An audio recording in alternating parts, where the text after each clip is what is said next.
Al hayır yaxşı, habar kimden al? Çardağlı Çandıbeyli'nin hanı Sultanı Göroğlu Bey'den al. Çardağlı Çandıbeyli'nde Köroğlu Bey diyen bir dörep, atarmanlıkta, çaparmanlıkta, aşırınanlıkta, batırlıkta, uruşbazlıkta, görüşbazlıkta, pelvallıkta. Bakşı sadendarlıkta bunun önüne çıkan adam olmandır. 40 saniye yıgıdı vardı, baş turuna sapar merem diye vaat verdiler. Göroğlu Bey'in ağa Yunus Peridat diyen Peridat ayalı vardı. Öwelcan diyenem kıyametlik oğlu vardı. Güllerde bir gün ağa Yunus Peridat Göroğlu'nun raz vaktinin hoş vaktine doğurlap. Hav Göroğlu Bey oduldu, oğlum yok, kıydım yok, perdendim yok deyip gedererdin. Allah Teala mervarlık kılıp Oyungam şehrinden buldurga sap bayın oğlu Öwelcan'ı özüne kıyametlik oğlu edindin. Alındı bu da 17-18 yaşına kadar basıp barıptır. Hey bunu öğlendirmek, iyilendirmek sen hıyalına eren akmay.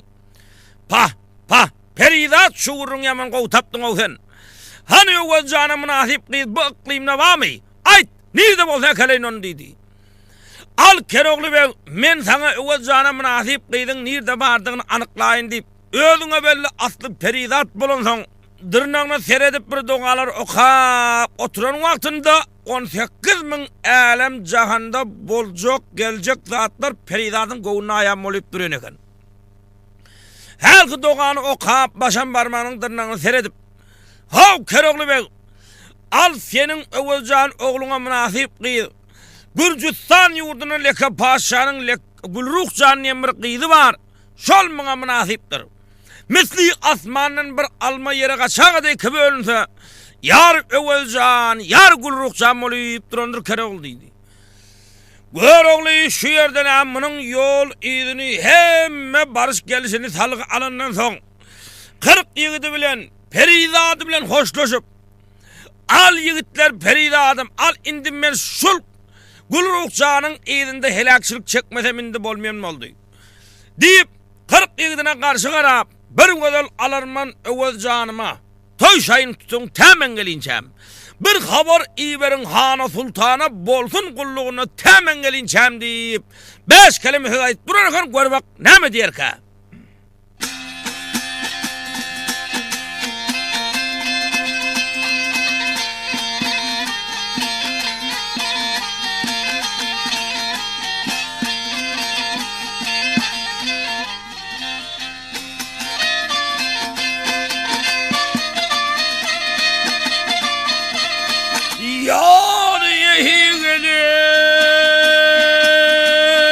Bir vedel alarman Öwelcan'ıma gel.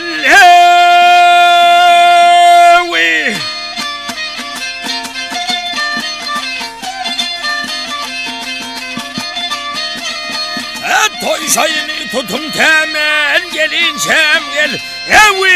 Gelinçem gel. Bir haberi verin hanı sultana bolsun kulluğuna temen gelinçem gel.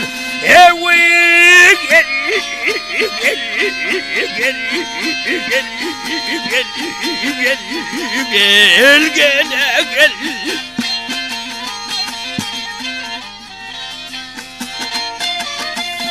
Ay bir haberi verin hanı sultana. Bir toy tutun elem kalsın hayrana gel. Hayrana va hey hayrane.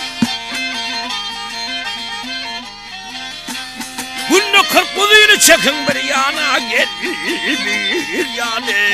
İtin koçi higitler temene gelinçem gel. Gelinçem va hey gelin.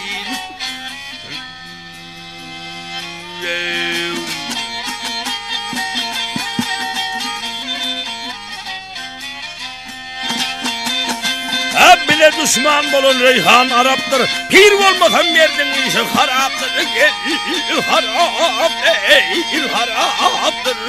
Haraptır va hey haraptır. Şişte kebap piyalada şerap değil, şeraptır. İçilenmez bolun temene gelinçem gel, gelinçem gel, hey gelinçem.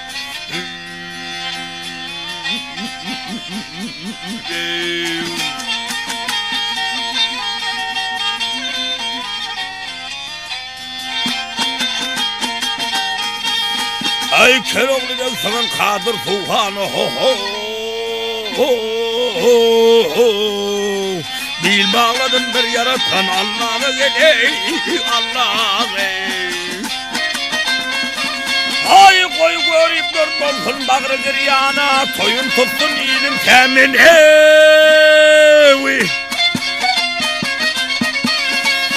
gelin çemgeley Ha ha ha hey Eferdeşim, bastırdaşım, hem kardeşim ey evlatım gel, doratım gel, ey tayyatım.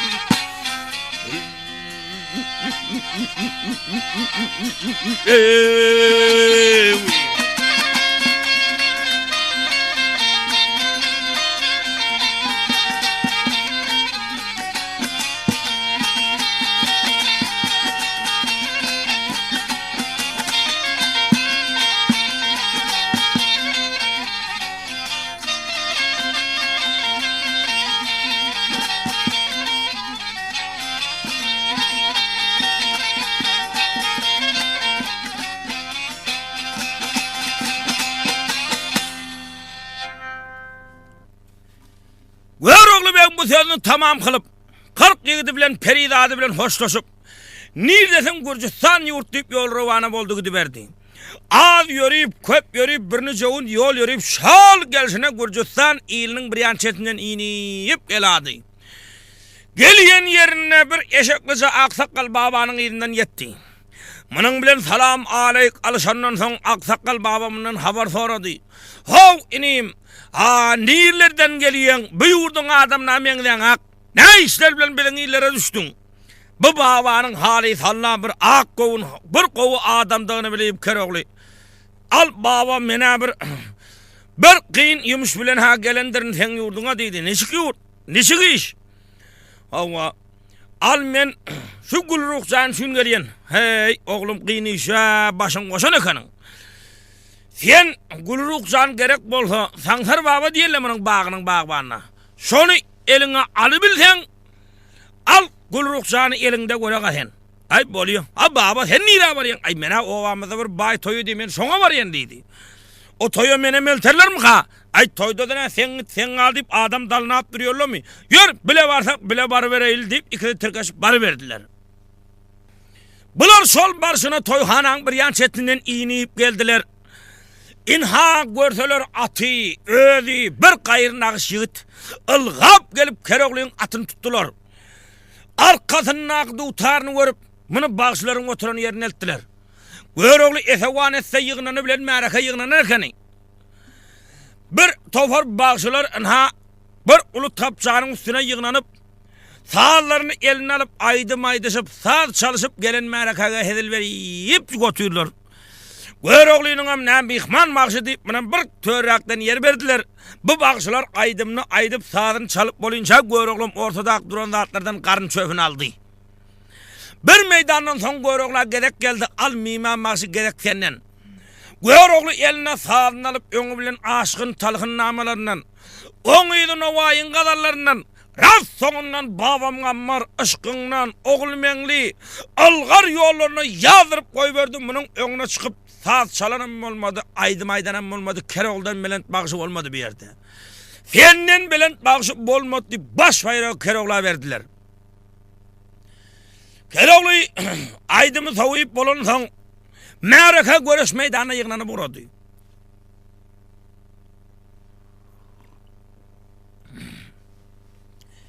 Zarçı boğunla soğuduğundan kıyırıp dur. Ulu pelvan şaylanın olsan çıkıver. Emma orta çıkın yıkıca pelvan yok. Keroğlu oylanıp durdu canım. Bizim yurtta pelvanın köplüğünden yana kuşak etmen adar verip duruyor. Bu yurtta pelvan yok mu ha canım? Kaptanın da aktörünü Aksakkal'dan sordu. Hey yaşlı. Abi o bağına pelvan yok mu ne? Böyle orta çıkın adam yoktuydu. Bunun bir sebebi vardı. Bu yurdu bağlap gören bir ulu pelvan vardı.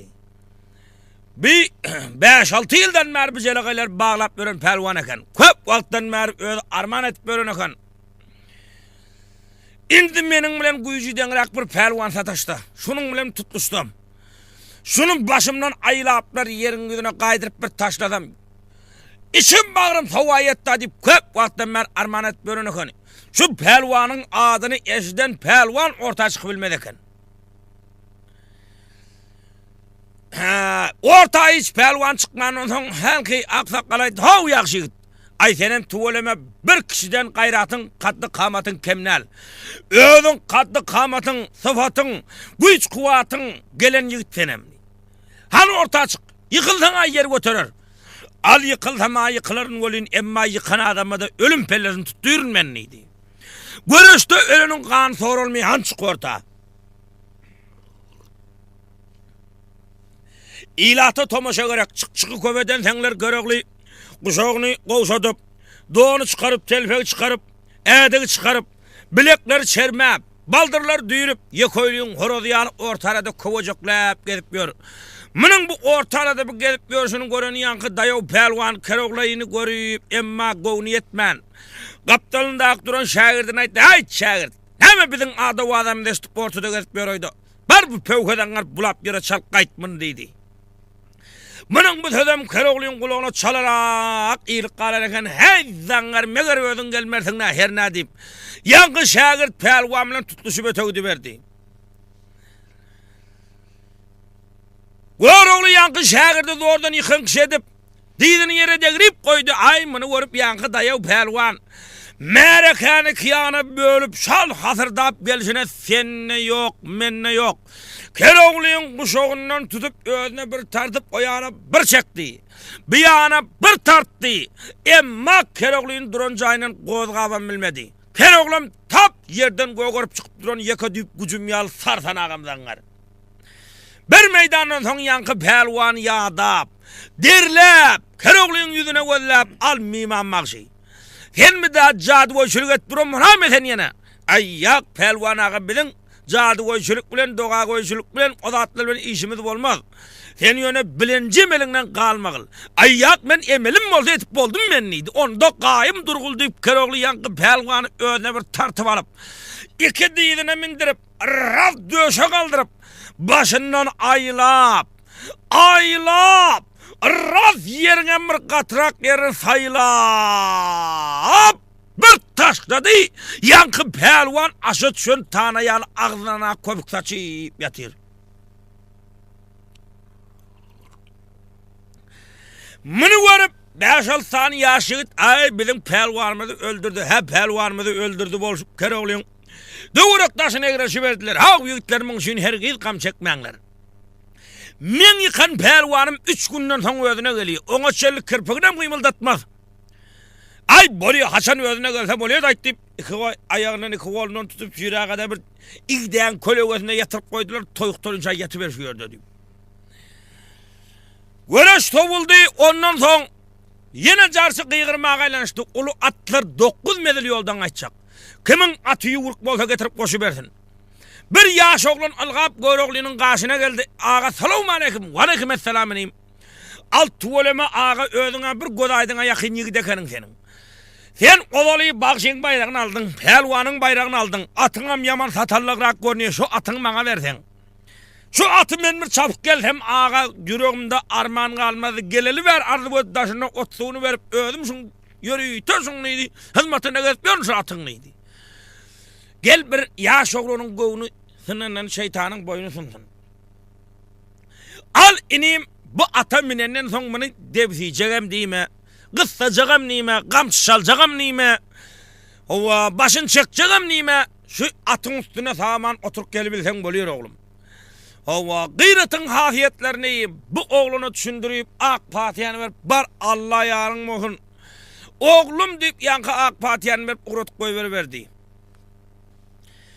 Bu oğlan böyle katlara koşulup şundan kaydı versin. Özüne belli 9 medalya olan bir yakın yerim der. Gıyret canavar bir medal yol geçenden sonra öz yanından öz oylanını men ovalkı geçip gelen yolum ağzı olmayı. Yine mınca yolu geçip yapıtaylar demek itimalaşıp mı? Yolu doğruluğa kadar kaydı vereyim de deyip beylik atlardan bir kimedil öňe saýlanagada bir ki defa aşandan soň raz ýol ortalap gaýdy berdi, ýygyna çalja tolun galdy. Gonunu gol bildi, goçany ýel bildi, adamzadyň heýwaratyňa gözi ilmedi. 2 sagada goýman 9 medil ýol gyrat janawar alyp geçip gelip dur. Toyhana geldi. Hay toyhana gelen hem daşına egrelişi verdiler. Hay oğlan hani yoldaşlan? Ay yoldaşlama midiraktan geliye. Yoldaşlarına yarım saat karıştılar, 1 saat karıştılar, bir yarım 2 saat karıştılar. Ama yoldaşlarından derek tapmadılar.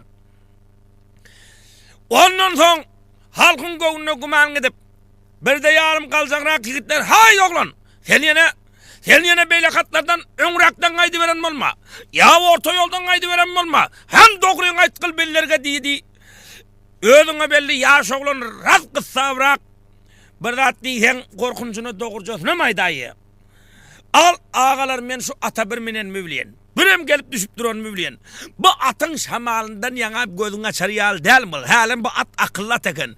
Meni bir gaýry urtlara al kaçıp gidibermen yine öňküje akiden ýerinje getirdi mi men häli şuňa şükür et durun sen bayraňy da mödüňe nesip etsin beýlekiňe mödüňe nesip etsin diye. Bu oglana jan gaýgy. Ay bu gelşiň bilen saňa bayrak ýok, saňa bayrak ýok bolşy berdiler. Bir meýdandan soň beýlek atlarym geldi, atlar goý beren Eminem geldi. Eminem soradylar, "Ha Emin, amima maşyn atyama niri geldi? Ya orta ýoldan goý berberdiň onu sen neydi?" O mimam maşyn atyam geldim o geldi. Men onu öz atlamyzdan idrakta gelsin bir gaýry urduň aty diýip onu men bir tanap goý idrakdan goý berdim men onu neydi. İçi garaçylyk, görüpçülük, bahilçilik diýen zat şo döwrem bar eken. Emin şey diýenden soň gep oturdy atyň bayragy 500 tümen tylla. Bir ýüpek don, bir ýorga ýap eken. Goýrogly 500 tümen tyllan horjunyň gözüne taşlady ýüpek dony ne gaýdy? Ýorga ýabynam at çap gelen ogluna berdi, bir de mes bolup gidiberdi. Goýrogly toy tagaman sowyp öz başyna bir ýoldan gelýärdi.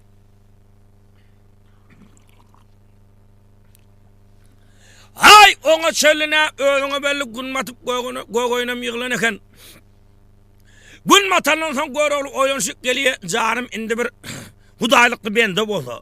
Şunun öýünde bir gün demýinjalyp ertesi adam bilen ýene ýol ýürüýbersem, bu garankyň içinde ýat ülkelerde, ýat illerde kimden ýol soraýyn, kimden il soraýyn, bir hudaýlyk bende sataşda şoňda bir gije bolup bolsaň ýürüýbereýin diýip, öz ýanyny öz pikir edip gelýärdi. Ine goňuna çygyň ýol açyk diýerleri. Oňa biziň tuwak agamyz ýani ýaşy ortadan agarak bir Kahuda bir ýaşuly adam bardy. Ilgap gelip gıyratçılawlap tutup duruberdi. "Haw imam assalamu alaykum." "Wa alaykum assalam." "Al ini men toýadan maýyň içki diýwan megdimen. Şu ýigitlere mehmanlar elniýdir. Saça gel, nahar el. Köp hyzmatlar buyurup men nidi. Seniň bilen kan kepleşmäge wagtymam bolmady, kepleşip ben bilmedim. Tuwaleme öňüň bir şahannaz bir gowy ýigit ekeniň. Han indi şuň men kide bolsaň, ras bir berre toklym bar şonu soýup saňa hyzmat etsem, ertedi ýene gysga işiň bolsa gidiberseň osaň neydi? Ay ýagly gowurma keregliň gözüniň öňünden geçdi. Ay bolýar aga. Kereglina özümiz ýaly bir ýere ýördüýülse ýak diýen ýigitlerden näldi. Munyň ýyzyna çykyp ýörüýberdi. Bardylar bir ulu howla. 5 san raz ýetişen oglulary bar eken. Hey, oglularym derrew berre toklyn kaklanýdy. Bolýar diýip oglular atasynyň aýdan edip berre toklyn damany çalyp derden çykaryp durlar. Keregler moňa çöl atyny otosuwa goýup berip meýdana çykyşdyryp gelip işere girjek bolyp duran wagtynda bir ýigitleriň edip duran işini görüp, "Ha oglular. Biller ýer bilen toýa gelip aýdym aýtjak diýdik. Göres tutjak diýdik, at çapjak diýdik, bir toýdan hem ýedili oňly edilen adamyz bolmady. İýbiçen adamyz kam bolmady. Al ýigitler siz bu haçan muny derden çykarjak, haçan muny duwlajak, haçan börekligini, palawlygyny, çorbalygyny öz başyna kaklajaksınız. Biz oňa çel çydam edip oturup biljek däl ýigitler diýdi. Al şu derden çykan ýerini o ýanyna bir ýana bir duýsa iştiragada köýde o ýany bir ýan çalarak daglagada getirberin garany özüm şerap bilen bir zat ederin onu idi. Keregliň Aydışalı yigitlerin ne derden çıkan yerini kesip alakada koyanı bir yanı bir Duğda devirip çalar ağada köyde koyanı bir yan dağlap getirip oturuyorlar. Güyer oğlum getirilen tabak boşaltmanı idine koy veren ak. Gep kelterine yakşı oğlulara soyup kuturdu, kere oğlum calin koşunu yıp kuturdu. Hem melattan meyves bolollarından son öyye saydı alık. Mimam makşı hani şu bizim yurdumuzdaki al kada kayımlar. Şular ya toy tomaşalar. Sizin hem yurdunuzda boluyor mu? Elbette boluyor. İşte öz yurdunuz bilen bizim yurdumuzdaki dep surlar deniştirip bana bir nama etmesen içik boluyor. Pa. Özü şu vat nama gelip duran vakt şun ağa deyip. Keroğlu üyesine valla yolun düştü Gürcistan'ın iyilinden iyiler var. Bizim iyilemen demez. Seyran etsem bakçasına gülüne güller var. Bizim gülemen demez deyip. Kadim vögelyar diyen henge getirip 5 kelime högaydar oldu. Gör bak ne mi diyer ki?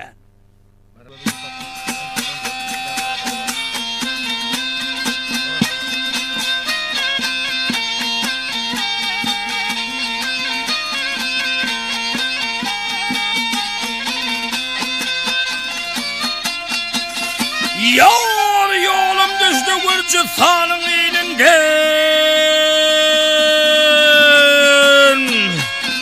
İlleri var bizim ile. Nengre mergeley vevel yavrey.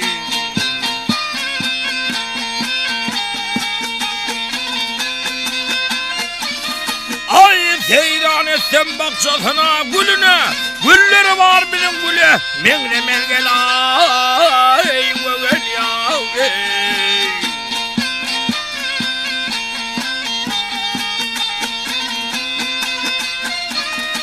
Yar kara kutna geyer yevni düğmelevi. Hep gözelleri birbirinden öngmeli gele. Hey vevel yavrey. Hay.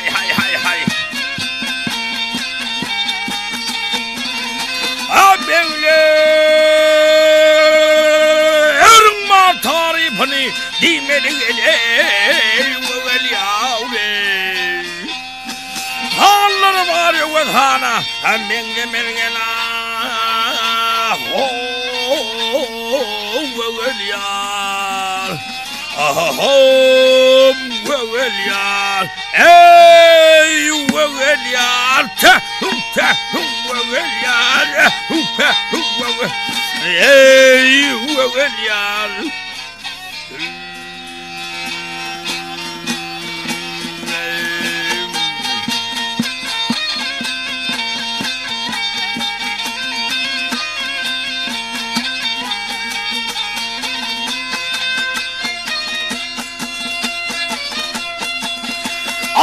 Bahar volta güllerini tirerler. Başlarına suru telpep geyerler gele gel yar. Hay.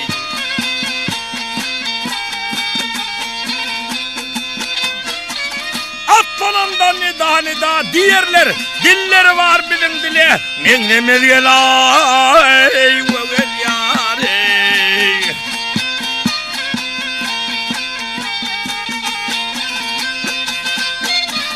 Hövüz bilen al şeraplar içmeli, at oynadım taşkın çaydan geçmeli yela. Ey vevel yar.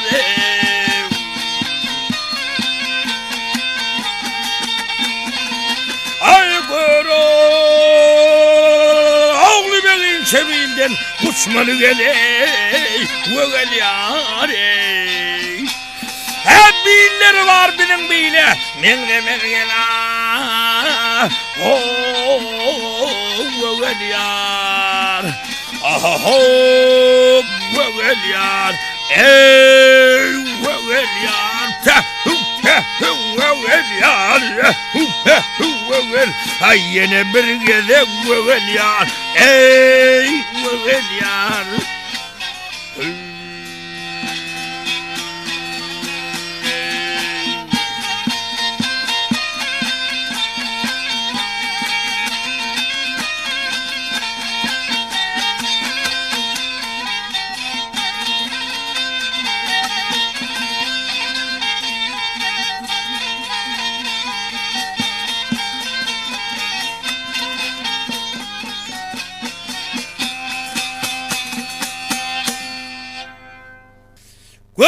bu sözün tamam kıldı.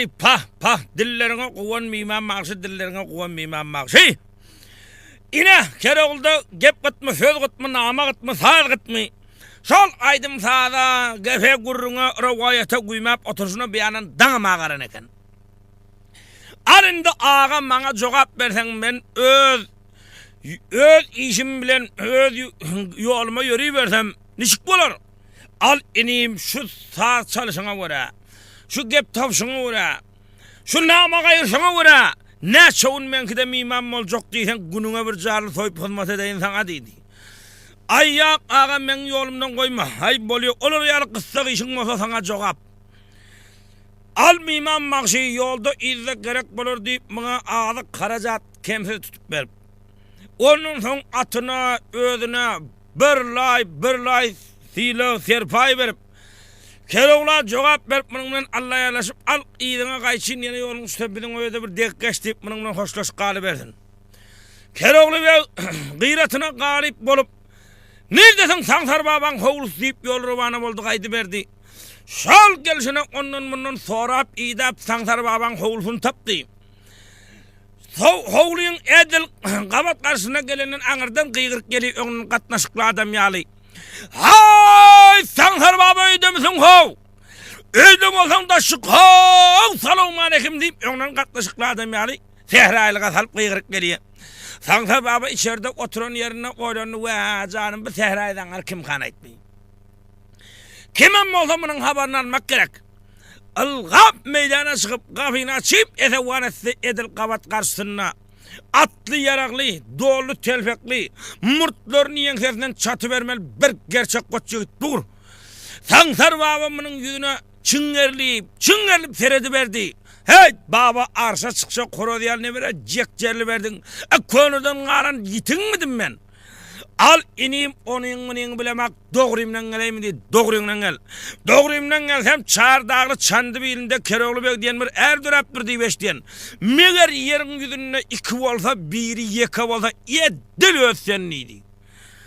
Bildin baba hay bilem olsam kıyrat derrev seyishanada ben dedip gir tama dedi. Keroğlu kıyratı seyishanada ben dedip otunu suğuna koyuverip ondan son içeri girip Sansar baba bilen bir çaynak çay içtiler. Ondan son Sansar babamdan haber almaya gelişti. Al Keroğlucan ineyim bizim yurtlarına iş bilen gelip gördün. Ne iş bilen bizim yurda düştün. Al babam bana şu padişahın Gülruh adlı bir ovadan nazenin kıydı bareken. Şunu ovacan oğlum alıp vermek için ben yürüyte son sonra onu çık gelsin şu dedi. Pah.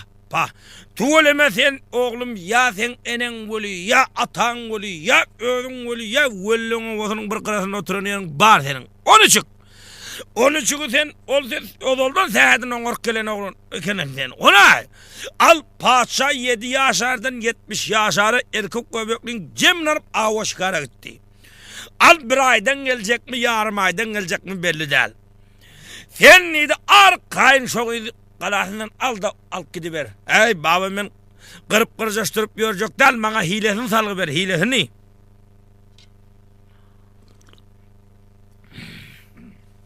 Ab babam kovunu tapsan bana hilesini salıver ya da. Ab babam kovunu ne bile tabliyor. Ay şöyle tengetilla gedek geldi tengetilla deyip sinini yazı verdi. Al baba sinini yazmasan da sana az verecek del. 40 tenge versem olayım yak olmuyor oğlum. Yine bu 40 tenge veren ey ol çay pulunu da yetmiyor baban dedi. Yine bu 40 tenge veren ey oğlum bir karı adamı 40 deyip oynayıp oturmasana. Senin yani yaş yükte tenge tırla köp buluğun mu oluyor? Bir sana düdü uğracık dedi. Atın bayrağı beşi tümen tırlan cağırda dağda aksakkalın önüne döktü. Ömründe bular yer köp tenge tırla göz düşmedik aksakkal. Gözleri alıp satarın gözü kimin hanasından petrep çıkara gelip. Pah. Oğlum indi burada atma olsam olur eken. Boldun işi. Bu babanın odoluyu asli dereki Çardağlı Çandı bilinden eken. Gör oğlu bey yaş olan vaktinde Atacıgalı beyulen 3 Gümmez dağında gezip veren vaktinde Leke Paşa, Hünkar Paşa Çardağlı Çandı biline alamançılık edinde Sansar baba bunların eline yetir düşüp kaydın eken. Mınam kıydının bağının bağvan et koyan eken. Kul muradı kaçmak diyerleri. Haçan da olsa biz öz yurdumuza aşıp olmaz mı kalk deyip Köp wagtdan bäri arzu ötüp beren ekeni bey. Ine Sansar baba geldi oňay. Barıp bazara barıp 5-6 saat iner satın alıp, hocalga gerek bolacak zatlardan satın alıp, kiçireve de göçünü Çardağlı Çandıbeli uğratıp koy verdi. Göçüm daşırak gittinip Keroğlu'nun yanına gelip bana bir kağıda çay içti. Al ondan sonra ayttı, al oğlum şu yolu görüyor musun? Şu doğru yolu, onu görüyorsun. Şundan göl ilerliğine gidiversen, yol iki yana ilerler, çep tarafa gitme, sağ taraf kalk oğlum dedi. Sağ tarafına bir ulukun koşk gözüne konak verip durandır. Al koşkun içine ayıl gireceksin, onu ödün bilen, bana kuş olup uçup gir ama sana girip olmuyor oğlum. Der o efem kolodan yakalanma kalanın neydi. Al emellap işine girersen 30 yıldan 40 yıldan mark kasar gelip görün 360 tane kenidi vardır dedi. Men bir karra adamım oldum, o yorumdan çümükleştirip bir yerini tuturup ay bidal petenimi çıkarıyorlar. Ahirine zadı olmayan men deyip. Zordan bulardan boyumu satın alıp kaşıkay diyen neydi. Senin yağlı çınar yağlı. Murtlarının yansından çatı vermeli gerçek koççu tafaza olur deydi diri çıkaracağını bir huday biliyor. Bar emellap bundan hem geçtin. Geçenden son 9 kat saray vardır. 9 katın birinci katını hop nişanlayan doğa koy, cadı koy yengesi vardır. Al şu Gülruh canı öz esevan ediyendir. Şunun kovunu tafi bilsene Gülruh canı eline çıkarıp verer. Eğer kovunu yetip bilmesen ay doğa bilen, cadı bilen senin tüysünü ütgödüp ite uğrar, eşeğe uğrar, ay karat idil rada etmez sen neydi. Al oğlum onu işini Allah'ın olsun deyip Keroğlu AK Partiyanı ver, baba neden Çardağlı Çandıbeli göçü bilen kaydı versin. Keroğlu yine bir kayda çay içip demdiğince ganimet alandan son yarağlarını, atını şu aksakkalın kıda koyup ay bir kıydı geldin yanına varsak gep tapman urkak gep başı bol ayı. Şu sağdımal kıdaynıp tutarı arkasından astıkaydı verdi. Şal gelişine Gülruh Can'ın köşkünün taşından aylarını dolonunu emmamına girere deşik tapmadı. Görse bir su ötüyen tokurtka vardı. Bersinden urdu begodu su şağlap anırık geçti. Eroğlu tokurtkan içi boşanın son tutarı tokurtkan içinin anırızdan koy verip ödem itin tokurtkadan geçiyel sümülüp zordan geçti anırısına. Çıkan yerem eddil serhovudun boyu bozana edecek. İne Serhovudun boyunna, servudalatın sayesinde rast tapçağının üstünne, her ki Sansar babanın aydiyen çorları kenilleri, ammarın üstüne suka diyeten yal düngdörülüşüp, oylu çukurlu belentli festivaliyip yatırlar. Keroğlu kimsinden bokub etti. Şol barışına 9 kat sarayın bir yan çetinden yetip vardı. Gelmenin bersinden bağlap anırsına yetibilmen yorman şu 9. katına açayım şunun deyip 9. kapıyı açtı. Açan kapsam Gülruh Can'ın yatağına toğuken. Gülruh Can'ın rahat 9 kat çımılganın üstüne de yukarı korpan çekiptir. Dangnanın çiğine açılan Bägül Kümin dercigip otoğu yalıp şöyle salayıp yatır. Göroğlu ben bunu görüp durup bileyimiz anlar. Eline sağ dilinde sözü. Geldi ha Mert oğlu geldi oyan ha padişahının kıydı. Demir doğulu haber aldı oyan ha padişahının kıydı deyip kadim ertarihin kıydına getirip 5 kelime söyleyip dur gör bak neyme diye.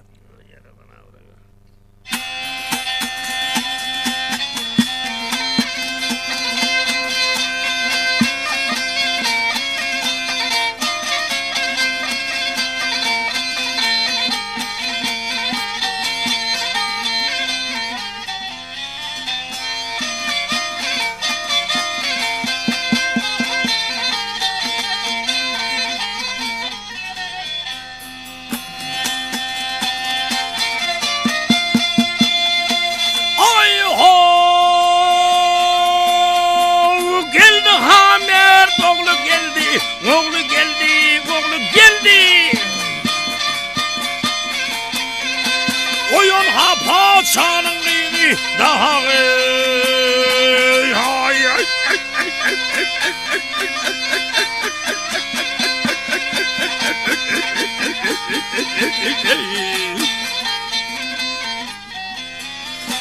Demir doğulu dolu, demir dolu havar aldı boy. Oyun ha paşan engiydi.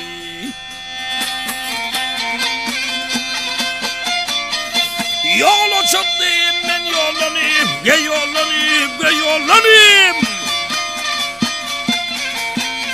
Hay vazan aldanayım, hay.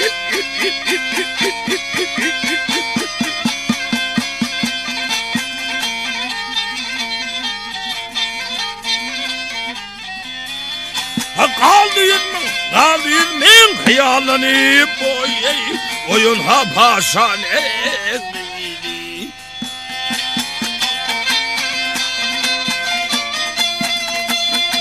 Dağ başından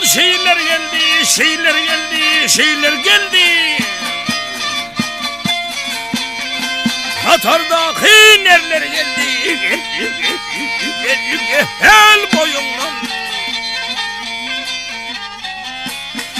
Keroğlu dek, böroğlu dek, erler geldi boy, oyun ha paşanın eğriydi.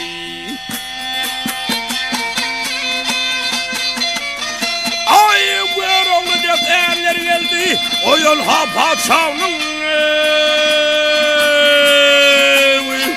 Ah, kıydı kıydı.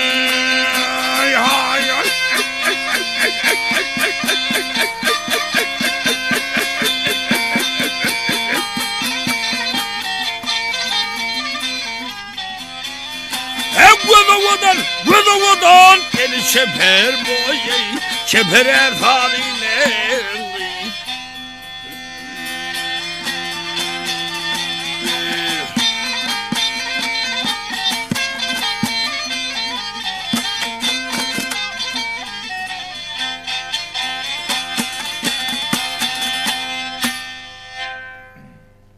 Göroğlu dek erler geldi oyun ha paçanın kıydı.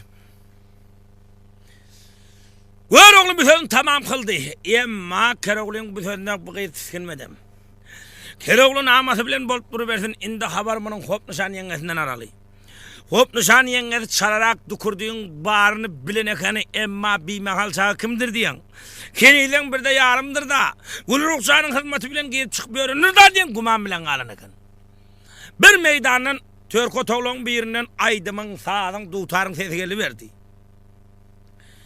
Zalim bir çık vakıya oldu. Kadip ılgap gelip Gülrukçanın yatan otağının kapısını açsa, yine Gülrukçanın baş ucuna çınar kimin mırtlarının yenisinden çatı vermeli bir gerçek kot jigit alıptır eline tutarı ağzını petik otutup aydıma da ula deyip dur. Mının aydımın sonlarına karışıp duruversin. Keroğlum aydımı sonladı. Ona şöyle hoplusan beri kapıdan gözlep durun yerine. Hey zangar han bir ana ötmene bilipsin iyidine de bir çıkıbilasan sen. Göroğlu kangırlayıp kafa esevanetse kafadan bir gelin gözlep durmanın ay deysen ağzı var, günnüysen gözü var.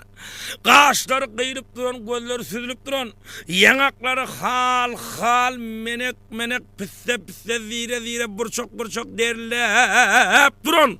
Egin deysen terelep duran, el deysen aşkla düşüp duran, bil deysen üzülüp duran. Her buğdu bir ucok baldırlar, dıgır yalı yokçular, tınga yalı. Yanakları kun çoyalı memeler tun çoyalı. 18 örüm saçı yere deyip edil koşun şahimin iğne kantarlayıp durun öken.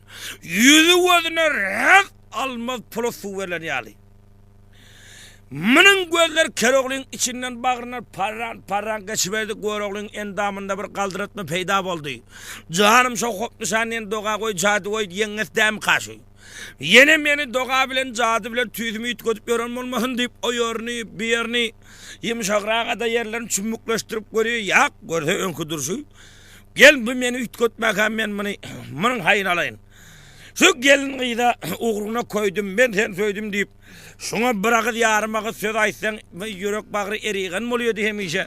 Gel şuna da bir namaydayın deyip Keroğlu eline sağdan alıp serine dönüyün gül yüzlü yarım gel ikimiz de okusa pasrölü. Sana pida bolsun bu şirin canım yar ikimiz bilece doğran süröl deyip durun öken.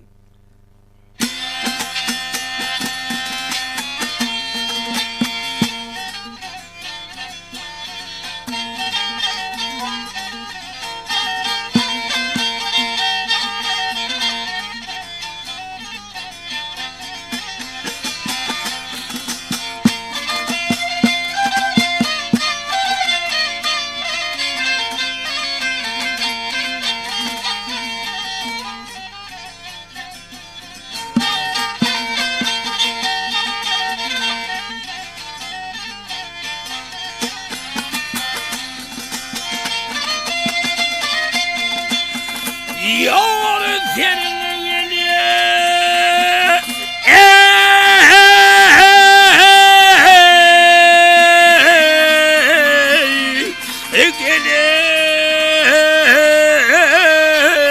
döneyin yüzlü yarım gelip kimi dokuza patırıyor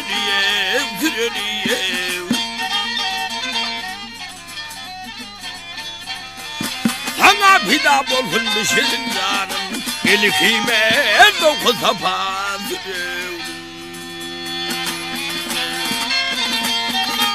Ay avadana geldim senin kaybana yakma beni ışkodunu pervana ye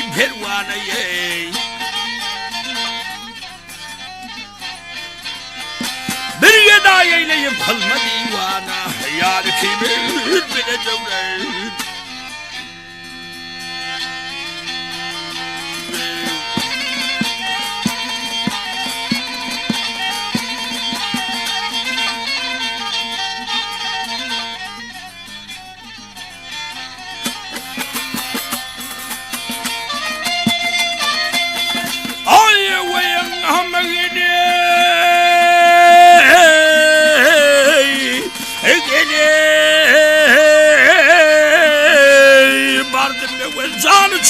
Vurcutana geldim bir ruh canı çiğne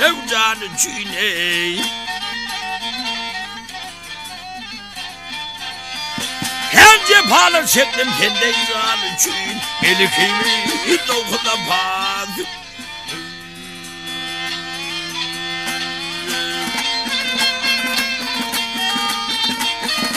Ay keroğlu ben sakın kadır Allah ey Allah ey Allah bir bağladım bir yaratan suhavna Kendin bırak kalsın nişaneye Dedi ki dokuda basırım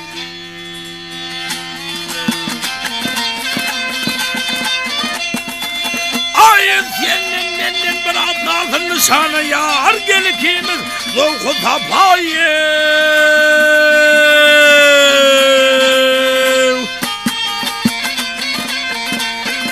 Aktıreli alsane çalsane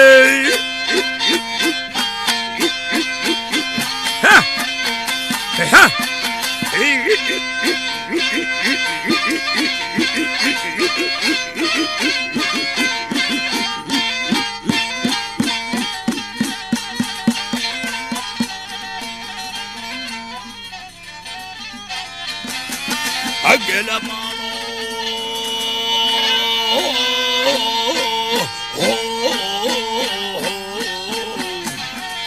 Deli kimin okusa patıreli Yar kime bile devren Gele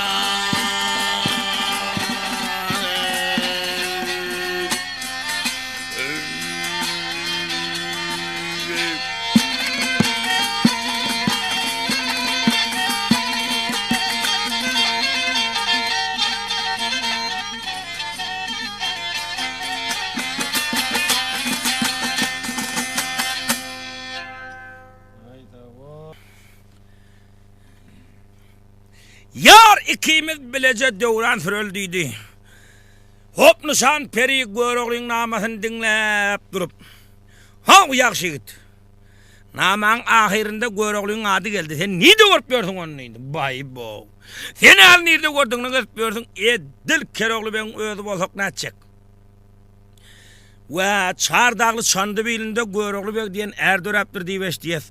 Atarmanlıkta, çavarmanlıkta, aslınanlıkta, batırlıkta deni tay yok diyeş diyes. Çınmış ol, çın.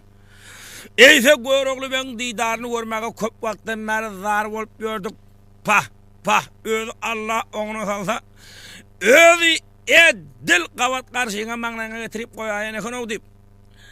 Göllerinin egremçesini güldürüp koyverdi. Keroğlada gereği. Kahvdan boyunu soğup duran gelinin saldı boyundan tartıp özünü alıp bir yan kulağı ağzı burnu bilen Keroğlağından sarardı. Ay yakin dişle boğup kısıp alıp barıya. Onu çeyli hop nişan perinin beyleki yanağım Keroğlağın ağzına ceviz gelene hani. Keroğlu ödüňe bel işlemen yapşan ýigit. Ýa her gerek demine dartanda hop nişanyň periniň ýüzi Keroğluň agyna girip ýene çykyr. Ine bir meýdanyň soň Keroğluň mährigany ýyp durup şol wagtynda hop nişan peri Keroğluň ikeginden rak ipterip goýberdik. Keroğlu götdünjeklep gelişine diwaryň bir burşuna gülçe sırtı degadi. Ýene giriyor hop nişanjan bide bir oýnaňmy diýip.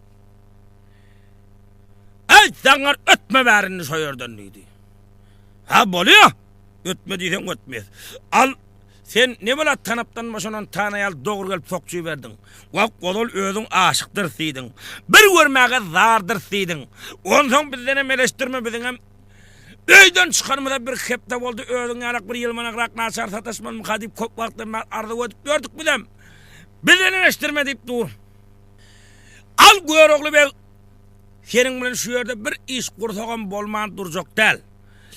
Ýöne ol iş bolandan soň ikimiz bir aýdan ýarym aýdan görüşüp durmasagan bolmaýar. Sen işiň bitenden soň bir de orakda ýa durýaň, ýa durmaýaň. Gel ondan ikimiz kıyametlik doğum bolal diýdi. Wah, köp wagtdan mäher özüm kıyametlik doğum bolmagadan tapman ýördüm. Gel bolsak bolal diýip ikisi kıyametlik doğum okuşdylar.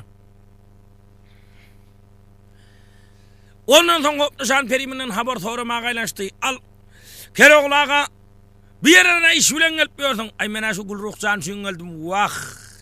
Odolda aýtsaň bolmaýar bular ýaly iş bilen gelen boldyň. Ha? Näme boldy?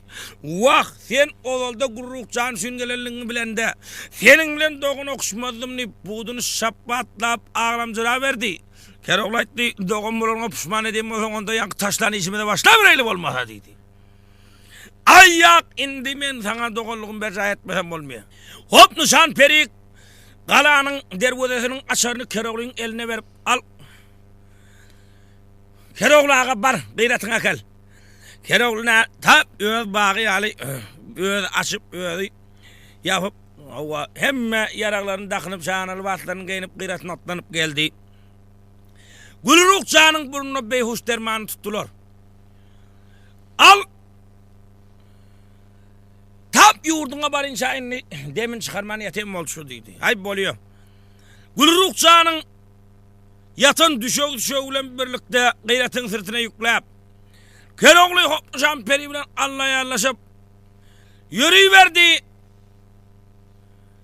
Birden hewanese derwezany ýarmaşyp Nişan Peri ýygynden intizar gözler bilen seredip dur.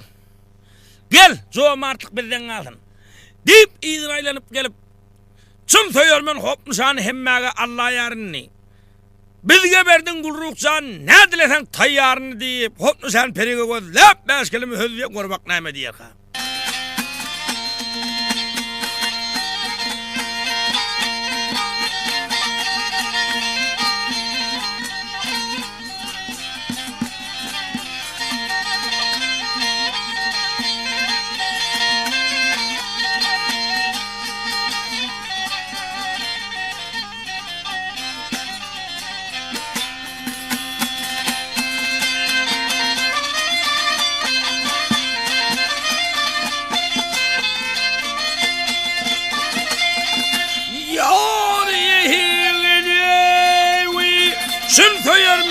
Nişany hayre hemmege Allah ýaryndy ehiwey.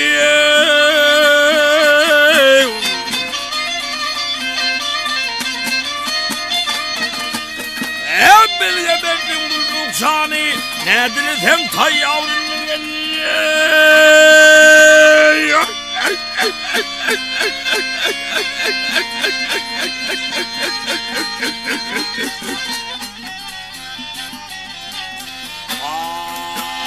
Acayip udin gollarың, hayraýar şirin dilleriň. Ay açıldı bağda güllerin, kış güllerin baharındı.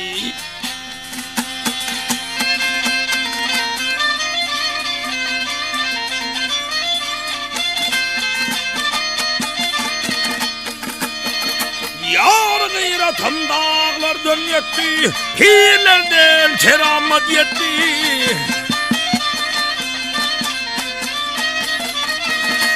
Nişan ýagşylyk etdi, Ölünçem minnet davrını gelli.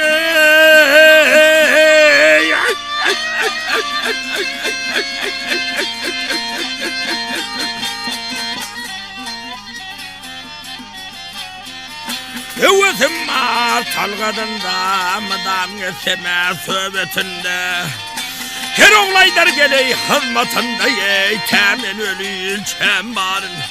Min kurbanı hey, hey, adey, hey.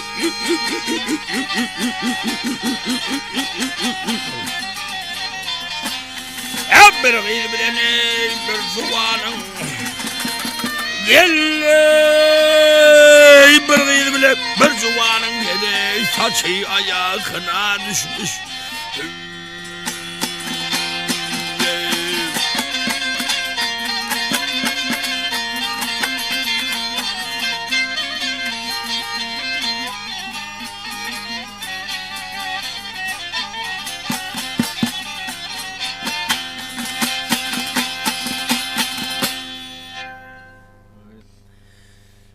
Keroğlu bey bu sözünü tamam kıldı. Hopnuşan periyeminden minnettar bol kalı versin.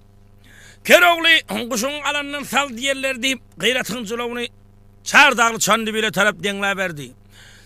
Bir nice gün yol yürüydü. Şol barışına Sapa dağının beyiklerişlerinin aşıyıp bir zulga bilen gelirerdi. Odol gıyratın 24 türlü yürüyüşü vardı. 25. türlü yürüyüş taptı. Öz yurduna gelen ne beğenip mi? Ya bir iş bitip gelen ne beğeniyemi? Gıyratçının o 25. türlü yürüyüş taptı. Şu vaktimin sagrasına bir kase süt koysan kaymagan olacak del. Güzel oğlum gıyratın yürüyüşüne mesut olup geliyordu. Öz yanını öz oylununu canım bir kıyıdan haber alman geliyen bir körpen bir burnu tıkılağa da o ölkalı böyle olmasın. Bundan haber alayın deyip kanırlayıp izine gözese ine gıyratın yelgin mi? Ya dağ hovasının sergin şemalına mı? Gülürük canın yüzüne örtülen körpenin bir yan burçup serpilip açılıp gelen yoluna yalp şöyle salayıp geliyor. Anha örümden kalan bir puşta saçam ak yüzü dökülen yok hani. Ak yüzü kara zülp düştü nahil varınca ödünü demeyelim. Göğroğlu şu yerde gelen yerinde göğüne şeytan kulukla salıp vah.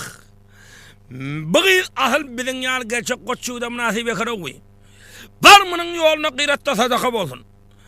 Mının yoluna mal dünyam genci hadiran bar sadaka bolsun. Peride adam bari yok olsa yurduna gitsin.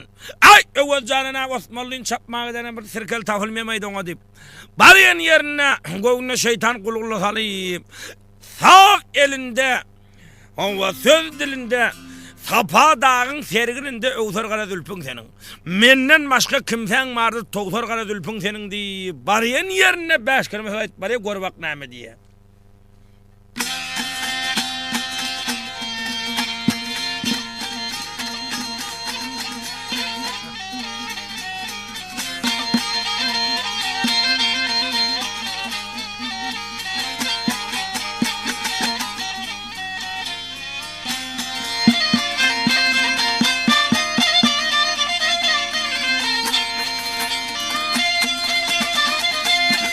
Yağırın sapavdan geri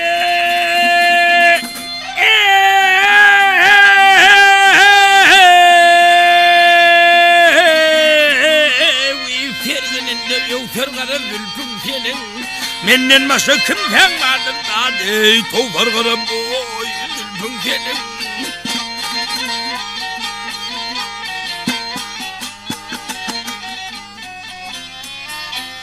Alıp geldim ey uzak yoldan Cerellice boy sulsuz çölden Gâhı sağdan gâhı soldan Topar ey vay zülfüm senin O ey gel senin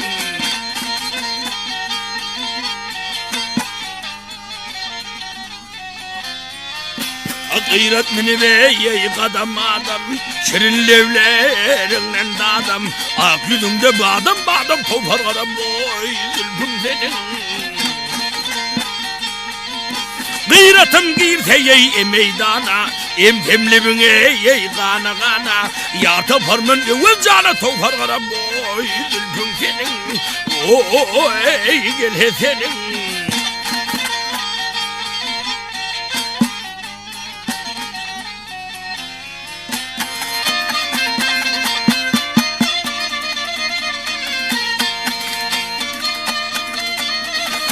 Yâri seherin şamanı yöter, damdan yürek bağrım keser geliyor.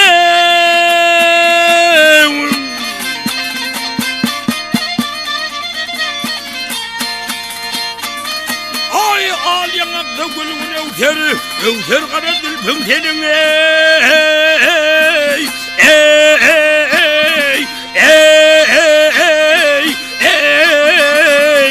yar di daire,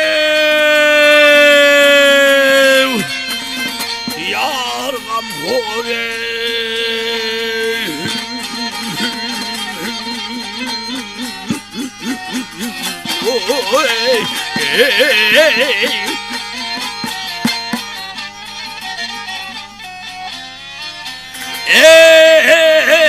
Uyarlasam yarın bağına, kışlasam göğün ağına, tavanın sergin çağında vay tonkar kadar boy bülküm senin.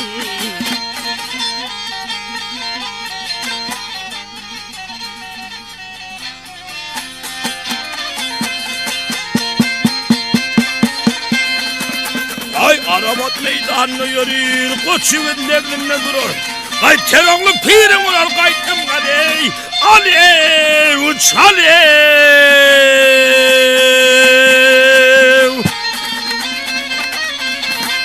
Bülbüm senin geley, hoy, hey, hey, hey, hey, hey, hey.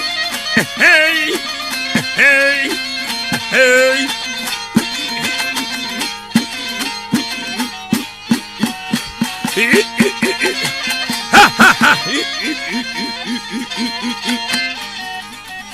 Yar İskender Muley, ya didare gamhore.